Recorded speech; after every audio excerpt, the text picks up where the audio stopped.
Hi guys, this is Natasha Parvin with Spirit Animals Art, and we're back for part 2, making the zebra Duiker. I said it right this time. And so I went ahead and made a little printable in case someone wanted to be brave and try to make this along with me. So I'll have the PDF and the links. So we're going to use some core wool. This is just natural core wool. I'm going to use a dyed core wool. I get this from Serafina Fiber Art in the US. So I'm setting the regular, just plain off-white core wool to the side, but that totally can be used. I just chose to use the light tan because that's what I have some on hand, and it's a little bit closer to the color that we're going to do for the animal. You could use either one, but the legs are so skinny. You might opt to actually use your top coat for your legs if you wanted to. So we're looking at the color. So it's kind of a reddish brown. I have this really pretty, it's a Palomino horse coat from Serafina Fiber Art. And this other one is a redder color. I'm not sure which pelt. It's one of the pelts. I'm not sure which one it is just at the moment. And then another pelt, acorn, I think, possibly. I'm terrible at remembering. So I've decided I want a color. Oh wait, let's see. So for the stripes, they're not exactly black. And so Serafina has a really beautiful horse coat that she just came out with that is this beautiful brown. It's a rich brown color. And so I think I'm going to use that for these stripes when it comes to time to do that. Alright, and so I've decided I want to have a mixture between the lighter color, Palomino color, and the reddish one. And so I'm going to do a little mixing, and I'm going to demonstrate here how I do that. You can use a fancy carder. I've got the largest one here. I use it all the time. I love it so much. Quite expensive though. You can actually go with a dog brush like this here. You can use 2 dog brushes. You can use, this is actually to clean the carders, but you could, if you just needed a small amount, you could use 2 of those. But I'm going to demonstrate here how to mix your colors together. And normally I hold these in my hands, but it's just a little easier on camera to lay it on the table. And so we just put some of our fiber and you just pull it along because the fibers are long and they will line up with each other. So you just put them on the card. And these are really pokey, so watch yourself. Don't scrape across it too hard or you'll have a little rash. Ask me how I know that. So you just get your fiber in there. I actually find this very fun and soothing to mix these colors. Alright, so then you take it and you make a rocking motion. You're not just pulling straight across, you're kind of making a seesaw, a rocking chair type motion. And you just do that back and forth, pulling the fibers. As you pull, they're mixing them.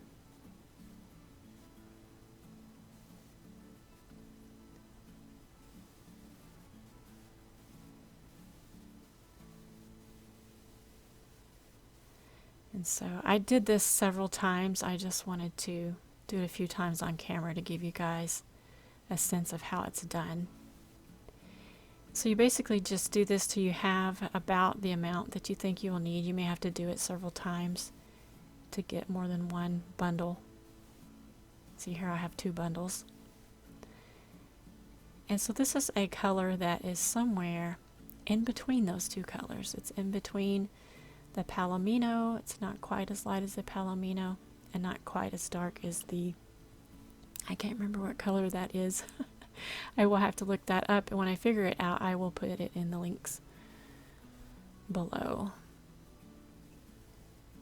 And I'm probably going to use all of those colors little by little because the animal has different variations of color in different areas. Okay, so I'm getting my core wool. This is the core, not the top. And you can use your off-white if you have some, or you can use your top coat. And I start out putting some on the legs, but then you'll see I back up and decide to do the hooves before I wrap the legs since they're so skinny.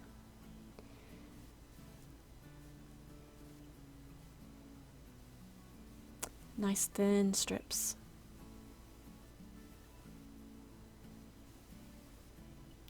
And you see that I'm wrapping away from me, holding one side with my thumb, and I'm wrapping it away from me and keeping it fairly tight as you go down the leg. And if I learned all these techniques that I'm using right here from Serafina Fiber Art, watching her videos and following along with her tutorials. So look up her YouTube videos if you haven't seen them already, and there's lots of really great beginner, intermediate, and advanced things you can learn. Alright, see how you just have a nice little thin piece on there, and I'm going to stab it a few times just to keep it in place.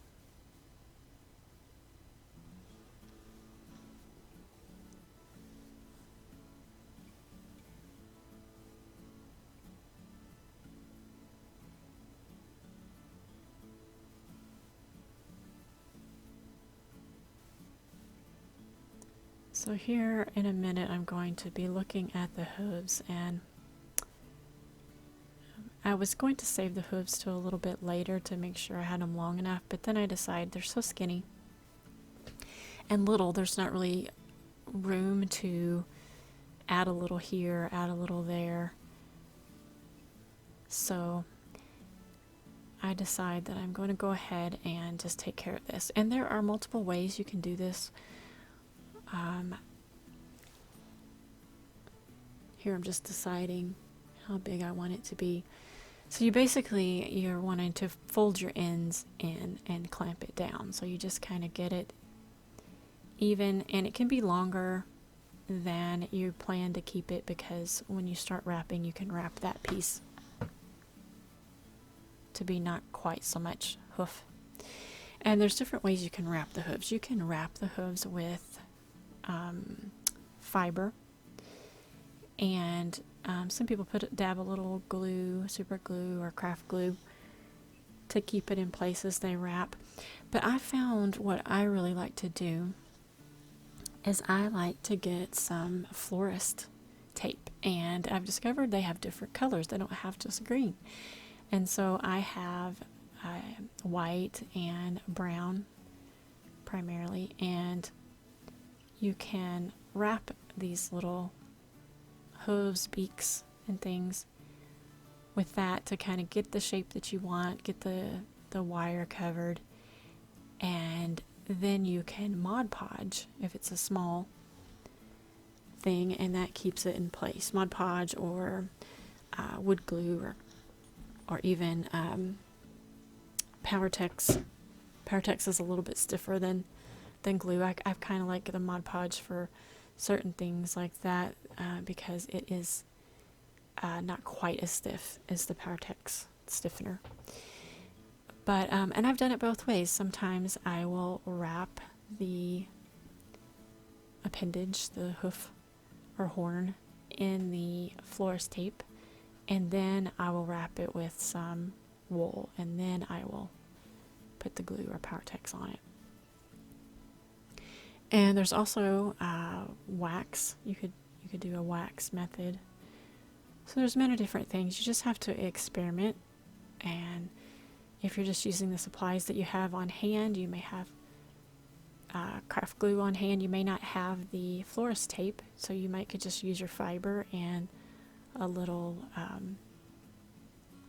of the glue. And I will demonstrate later on in the video series how to apply the Mod Podge to get the look that you're going for on these hooves and the little horns, but that'll be for a future video.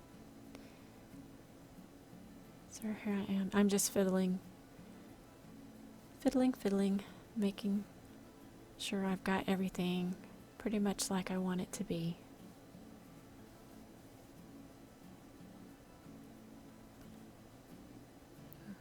Taking a look at the hooves. They look good. Alright, so don't be afraid to just fiddle with it until you're happy, because you don't want to get down the line and wish that you had done something different. Here's the florist tapes.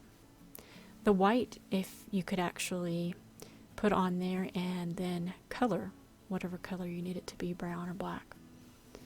But I'm going to use this dark brown here, and what you do is you pull it, and when it stretches it gets sticky. So your hands will get a little sticky doing this, but not too bad. If you're a crafter, you're no stranger to getting messy.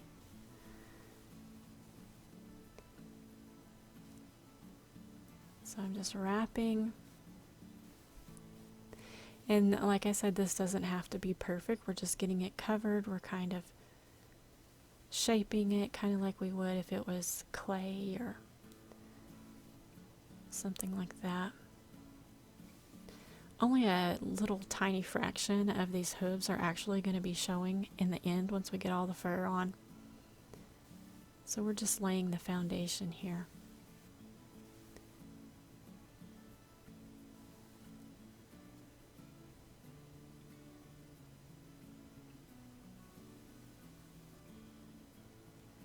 And it sticks to itself rather well. So you can pinch and mold and do whatever you need to do here.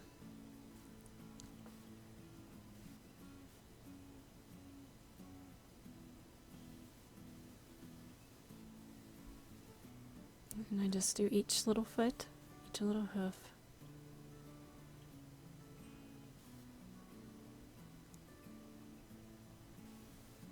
Always wrapping away from me. Seem to have more control over it that way.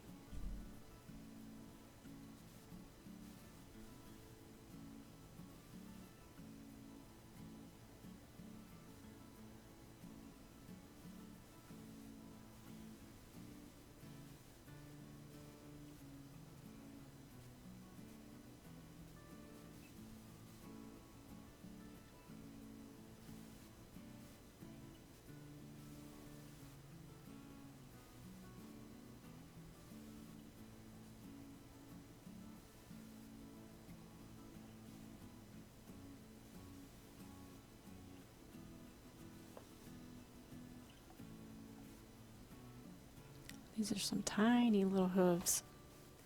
Tiny, tiny little things.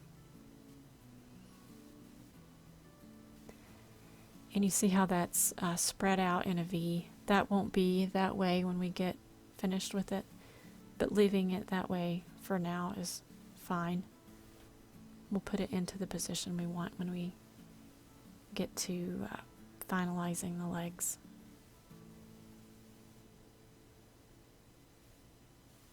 You kind of have to spread them apart to get your wrapping tape on there.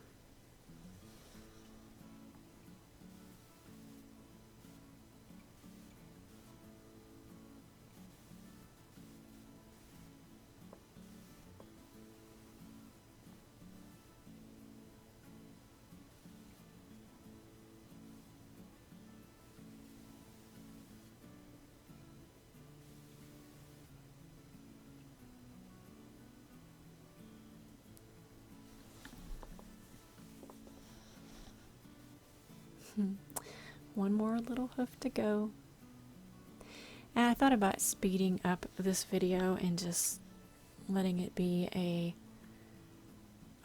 watch a time-lapse type thing, but I decided to go ahead and just do it in real time for this part at least, just in case someone that hadn't done anything like this wanted to play along. But you're welcome to speed up the video if you prefer to just watch it through quickly just to see the process. But you're learning this right along with me. When I do a spirit animal, I channel the spirit animal and the message, and quite often it's an animal that I'm not familiar with. And so I do the research and I look up the anatomy, I get the skeleton and my reference pictures and different things, and so each one is unique. So it's not like I have done one of these and then I do a tutorial on it.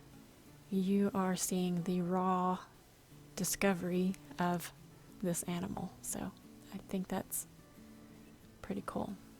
So any mistakes I make along the way and have to back up and redo something, that's going to be in here. It's not going to be a polished expert type thing. This is the real deal, folks. This is the process.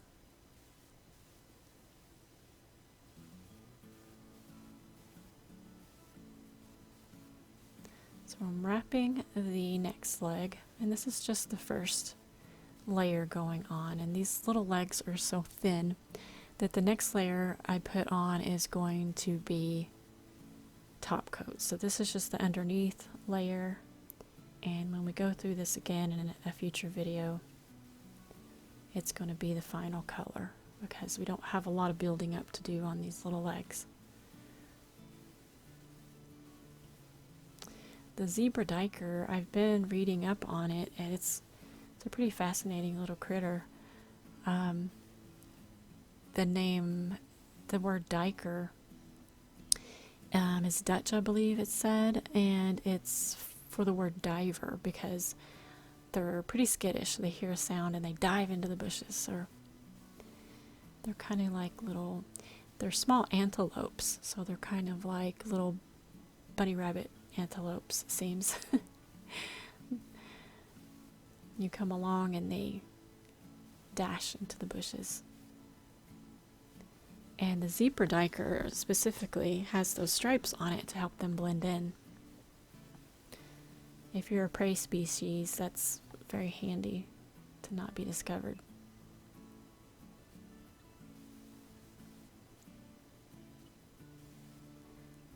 Another thing I learned was that the males and the females both have horns.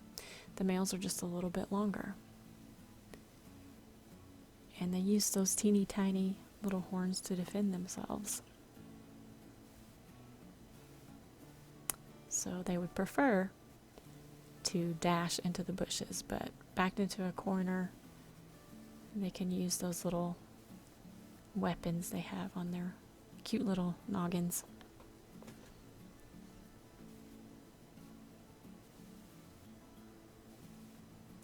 Just tacking it on there just a little bit. And I know this looks rough, but this, like I said, is the under piece. So we just want to get it stuck there. We don't need it to look beautiful just yet.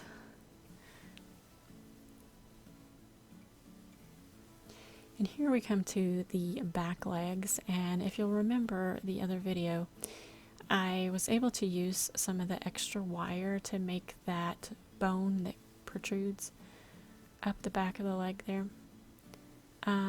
And what I found in this process is that it's not, I thought it was a wonderful idea, but it doesn't seem to be so great because the fiber, it seems to want to slip through the fiber. So I do eventually get it covered, but I have to fiddle and fight with it a little bit. It's not as smooth and easy as what I do on the next one. So I can see now why the other felters do this as a separate piece. So good to know. Sometimes we have to learn these things by trial and error.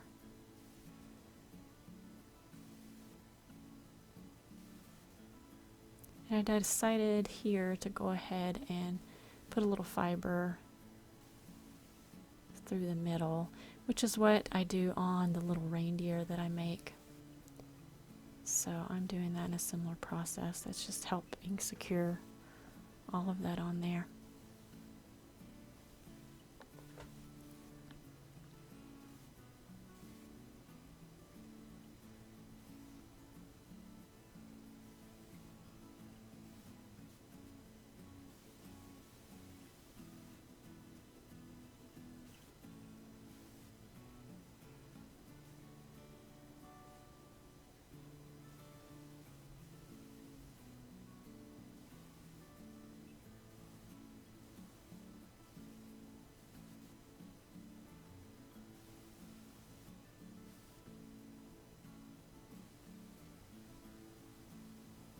Okay, so here I'm going to show another technique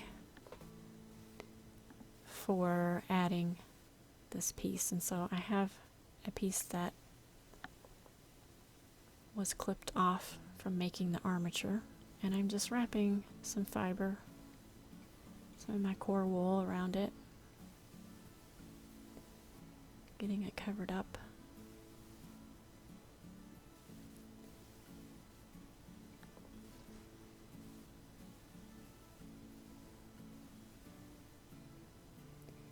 If you roll something in your hands, the heat and the friction helps do the job of felting for you, so that just speeds up the process for you.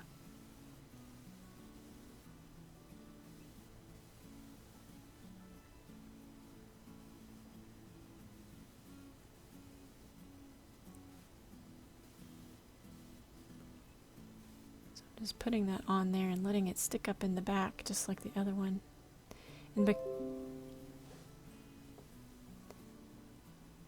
And because it has some fiber on it, it's much easier to get the leg made, because that piece of wire is not trying to stick up. It's not trying to poke through.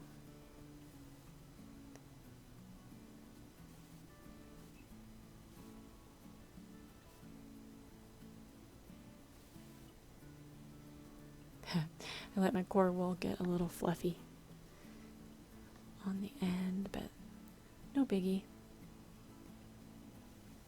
Just tame it down.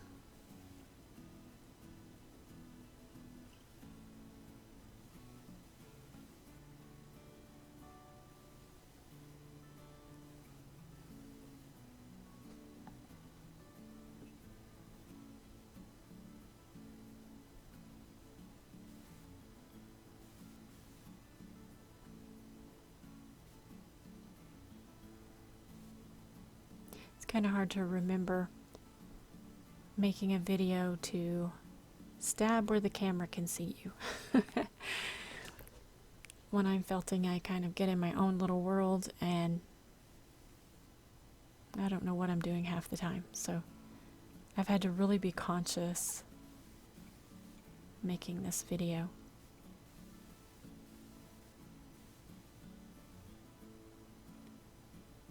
But it's really fun too, because I have to really pay attention and really, when you're teaching something, you're actually learning it better, you know how that is. So it's helping solidify it in my mind as well, trying to do it in a way that others can both see and understand. So hopefully, if you have made a few projects and you're pretty much intermediate, I guess, not total beginner, you'll understand a lot of these things that I'm doing because you've probably followed other people's tutorials and seen similar methods. Just showing another way to apply it to a unique creation.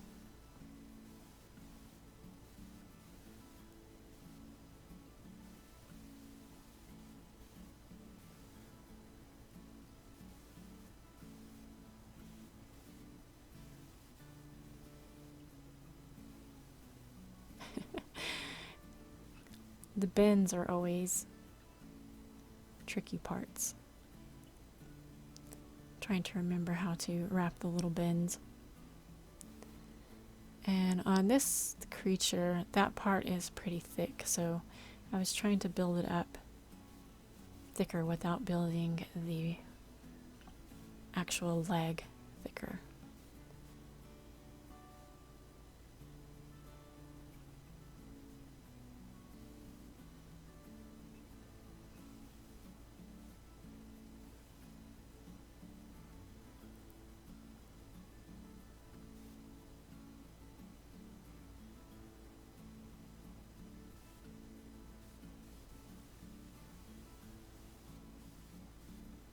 Here we go on the other leg, and you'll see that this one is a little bit tougher to get covered.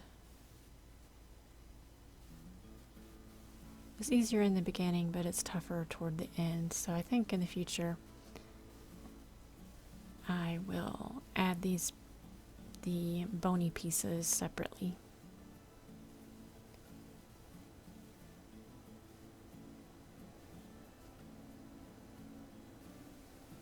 The more I tried to cover it, the more it wanted to peek out.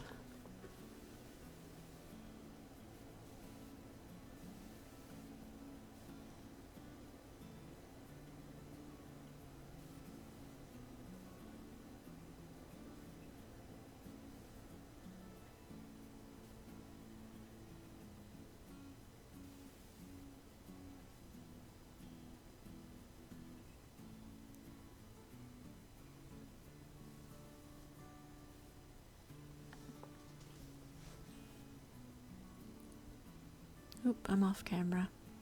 Sorry about that. I'll get the hang of it. I'll get better.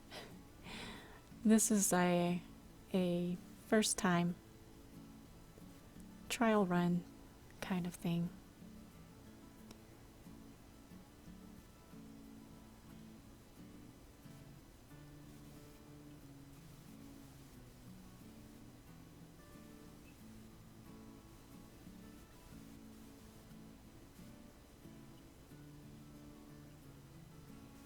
Alright, so we pretty much got the first coating on the legs tacked down.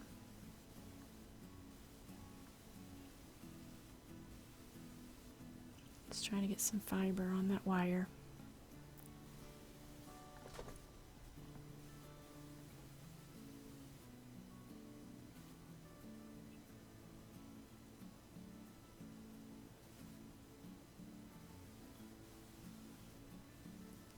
And I really need to get rough with this leg, so I went and got my little pillow so I can really get in there and stab. And these little felting pillows, I made these with Seraphina's tutorial for the Patty McStab, I believe is what she calls it. Use flat mat and some art bats,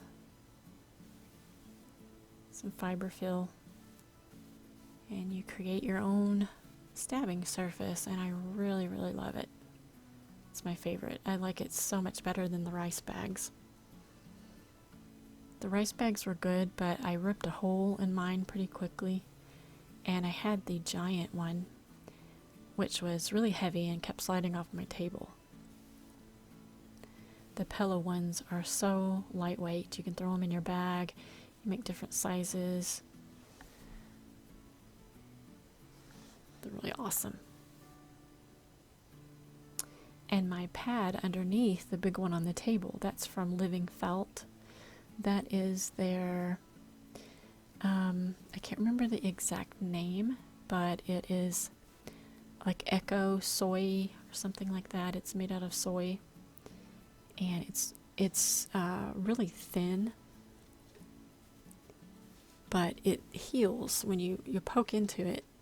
It heals back again, which is really cool.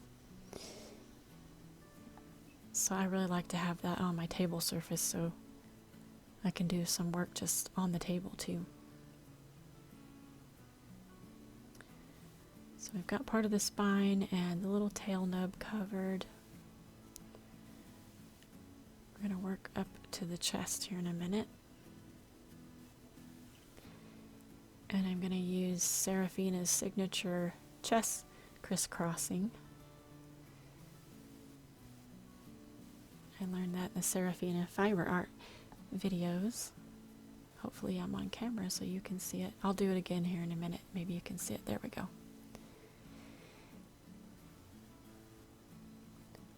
Over the shoulder, around the belly. And if I was doing a spirit animal sculpture for someone that I channeled the spirit animal, that little chest cavity part there, I would put a moonstone. And so a moonstone would be inside there.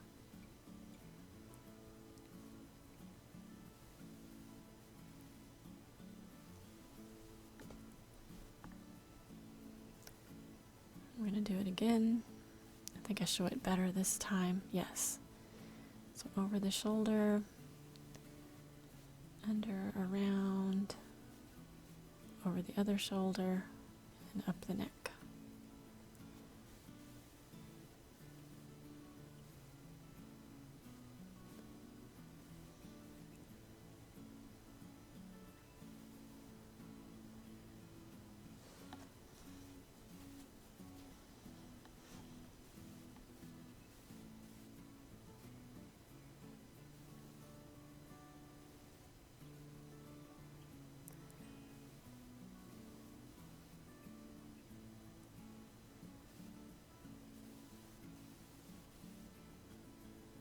You'll get a hang for how much fiber you need and where you need it. The main tip is it's better to have too little because you can build it up than to have too much because you can cut some off, but it's not as pleasant to do that. And when you cut into the fibers, that kind of, the way they were gripping, it kind of changes it. So if you can keep from having to cut something off is better. Not that you can't, but it's always easier to add more than it is to take away.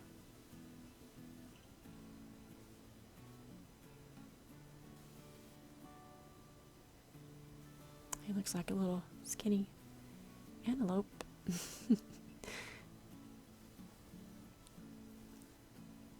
Maybe an alien antelope.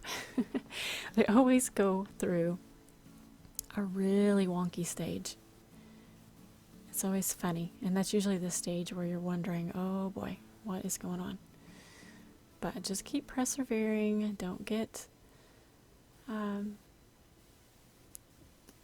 discouraged.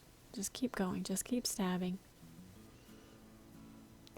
So I'm folding. I don't want to make them too short because there's going to be more meat on the head.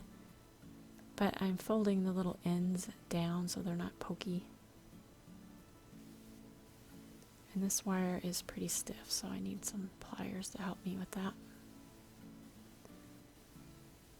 And I'm going to put some florist wire on these as well. And I may end up putting fiber on them later too. I will decide once I get the head built up more. I just don't know what they're going to look like at the end. The little horns on these things are super, super tiny.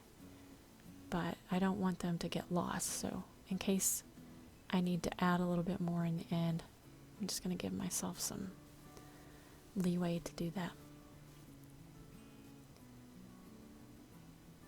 So we're going to wrap the horns. And what I'm trying to do here is to get it more tapered at the tip than at the base, just slightly.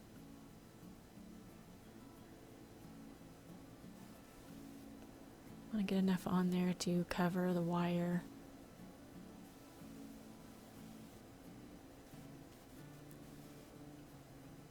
Give it a little stability.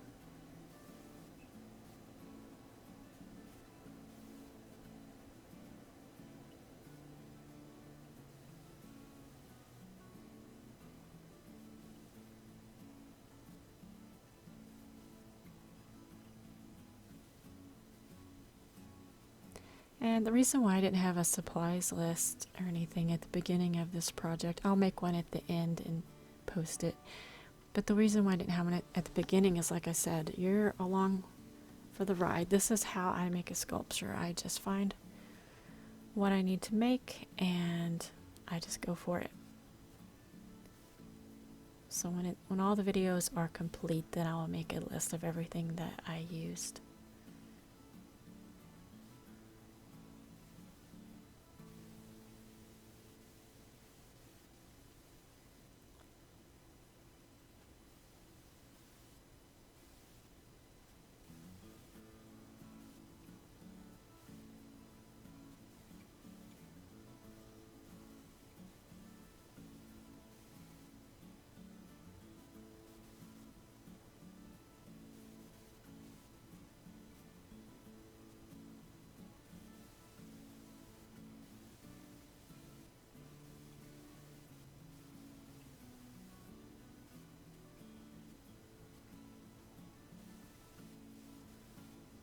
Alright, we have two little horns.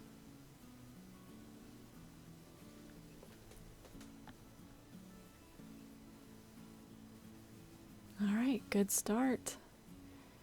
And there he is, or she.